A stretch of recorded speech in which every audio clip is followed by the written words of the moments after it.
ऐसा लगता है कि डोनाल्ड ट्रंप को क्यूबा के साथ गंभीर समस्याएं हो गई हैं और ये समस्याएं रूस और ईरान ने पैदा की हैं। खुफिया एजेंसियों ने क्यूबा की उन योजनाओं का पता लगाया है जिनमें अमेरिकी सैन्य अड्डे पर हमले के लिए मॉस्को और तेहरान से भेजे गए स्ट्राइक ड्रोन का इस्तेमाल होना था। सूत्रों के अनुसार क्यूबा ने रूस और ईरान से 300 से अधिक सैन्य ड्रोन खरीदे हैं और वो पहले ही अमेरिकी ग्वांतनामो बेस पर हमले की योजनाओं पर चर्चा शुरू कर चुका है। अमेरिकी सैन्य जहाज और यहां तक कि फ्लोरिडा का की वेस्ट शहर जो हवाना से सिर्फ 140 किलोमीटर दूर है। और मैं साफ कर दूं, ये अब अफवाह या अटकल नहीं है। ये गुप्त खुफिया जानकारी है जिसे एक उच्च पदस्थ अमेरिकी अधिकारी ने एक्सियोस के साथ साझा किया है। अब यहां कहानी की सभी जटिलताओं पर चर्चा जरूरी है। मेरा नाम अलेक्सेई पेची है। आइए इस विषय पर मिलकर चर्चा करें, लेकिन शुरू करने से पहले मैं आपसे सहयोग करने का अनुरोध करता हूं। इस YouTube चैनल को सब्सक्राइब करें, एपिसोड को लाइक करें और नीचे कमेंट करें। आप अभी या अंत में भी लिख सकते हैं। YouTube पर कंटेंट के प्रचार के लिए यह जरूरी है, इसके लिए धन्यवाद। साथ ही टेलीग्राम चैनल पेची न्यूज को भी सब्सक्राइब करें, लिंक वीडियो के डिस्क्रिप्शन में है। आइए इसे समझते हैं, क्योंकि कहानी जितनी दिखती है उससे ज्यादा जटिल है। आज एक्सियोस पत्रिका लिखती है कि क्यूबा हमलावर ड्रोन खरीद रहा है। रूस और ईरान के अलग अलग क्षमताओं वाले ड्रोन, यह सिलसिला 2023 से ही शुरू हो गया था। लेकिन ऐसी जानकारी है कि रूसियों ने ड्रोन की आखिरी खेप एक टैंकर के जरिए भेजी हो सकती है, जो इस साल मार्च में ट्रंप की नाकाबंदी को पार कर गया था और क्यूबा में मानवीय सहायता के तौर पर पेट्रोलियम उत्पाद पहुंचाए थे। अब तय नहीं है कि जहाज पर सिर्फ तेल था। डोनाल्ड ट्रंप पर भी सवाल उठते हैं, जिन्होंने नाकाबंदी की बात की फिर भी रूसी टैंकर को जाने दिया। अमेरिकी खुफिया एजेंसी बताती है कि ड्रोन क्यूबा के रणनीतिक स्थानों पर जमा किए जा रहे हैं। इसके अलावा पिछले एक महीने में क्यूबा के अधिकारियों ने रूस से अतिरिक्त ड्रोन और सैन्य उपकरण की मांग की है। सवाल है कि ये जानकारी कहां से आई। अमेरिकी खुफिया एजेंसी ने बताया कि उसने ऐसी बातचीत पकड़ी है जिसमें क्यूबा की खुफिया एजेंसियां जानना चाहती हैं कि ईरान अमेरिका से कैसे मुकाबला करता है। क्यूबा के लोग ईरान से अमेरिकी सेना के खिलाफ ड्रोन इस्तेमाल की रणनीति सीख रहे हैं। जैसा कि आप समझते हैं, यह सिर्फ हथियार खरीदना नहीं बल्कि उसके इस्तेमाल की रणनीति बनाना है। फिर भी खास बात यह है कि अब ड्रोन क्यूबा में हैं और पूरे देश में फैले हैं। एक वरिष्ठ अमेरिकी अधिकारी ने एक्सियस से कहा, जब हम इन तकनीकों के करीब होने और आतंकवादी समूहों, ड्रग कार्टेल, ईरान और रूस जैसे बुरे तत्वों की बात सोचते हैं तो ये चिंता का विषय है। ये साफ तौर पर बढ़ता हुआ खतरा है। इसके अलावा अमेरिकी रक्षा मंत्री पीट हेग्सेट ने कल कांग्रेस में सुनवाई के दौरान पुष्टि की, हम लंबे समय से चिंतित हैं कि कोई विदेशी दुश्मन क्यूबा से हमारे तटों के पास ऐसी तैनाती कर रहा है जो बेहद समस्याजनक है। अब वो संदर्भ जो इस कहानी को और चिंताजनक बना देता है।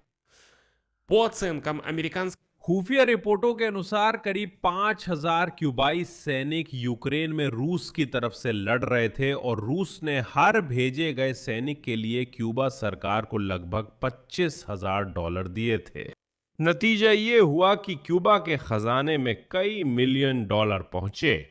असल बात यह है कि क्यूबाई सैनिक पुतिन की इस मौत की चक्की का हिस्सा हैं और अब वे जो बच पाए और क्यूबा लौटने में सफल हुए, अब वे ईरानी युद्ध रणनीति सीख रहे हैं जो अमेरिकियों के खिलाफ है। क्यूबाई सैनिक यूक्रेन में लड़े, रूस के ईरानी ड्रोन उपयोग को देखा और जानकारी क्यूबा के सैन्य कमांडरों से साझा की।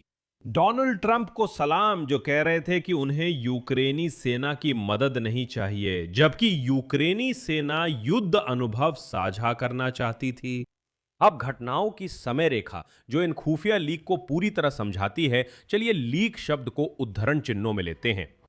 ठीक गुरुवार 14 मई को इसी YouTube चैनल पर हमने आपके साथ चर्चा की थी कि अमेरिकी केंद्रीय खुफिया एजेंसी के निदेशक जॉन रेडक्लिफ हवाना पहुंचे थे और ये एक दशक से भी अधिक समय में CIA निदेशक का क्यूबा का पहला दौरा था। बाद में CIA ने बताया कि निदेशक रेडक्लिफ ने स्पष्ट कर दिया कि क्यूबा पश्चिमी गोलार्ध में शत्रुतापूर्ण एजेंडा चलाने वाले विरोधियों के लिए मंच नहीं बना रह सकता। इन विरोधियों में रूस, चीन और ईरान शामिल हैं।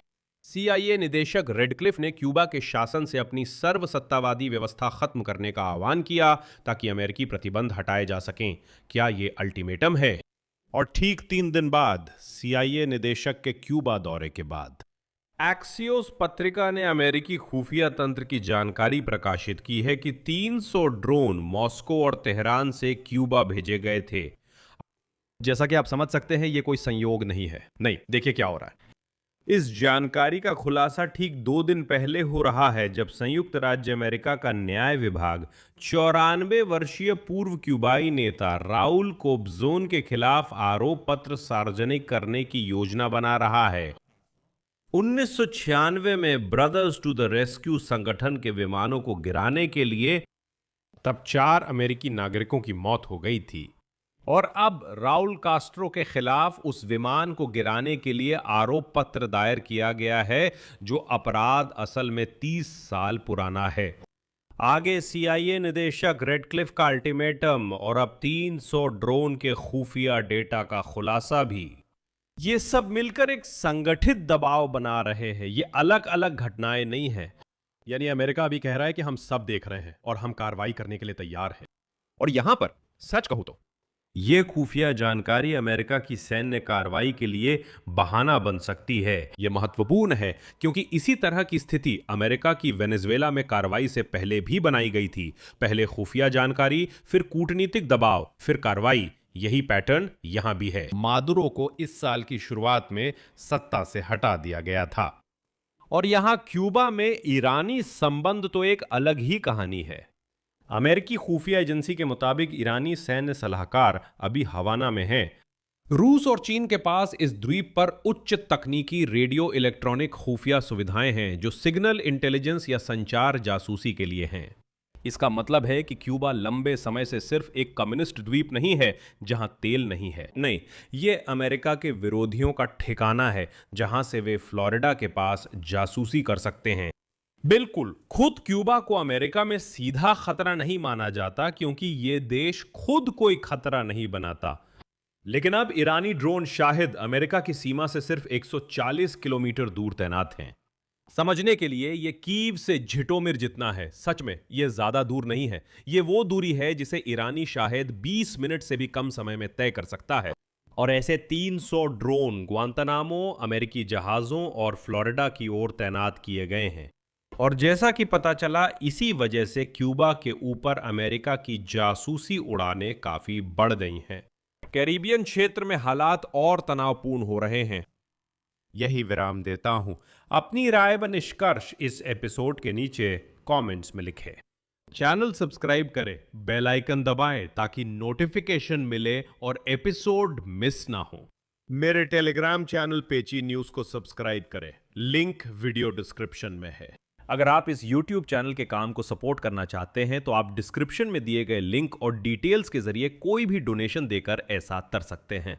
बस इतना ही। अपना ख्याल रखें। सबको अलविदा।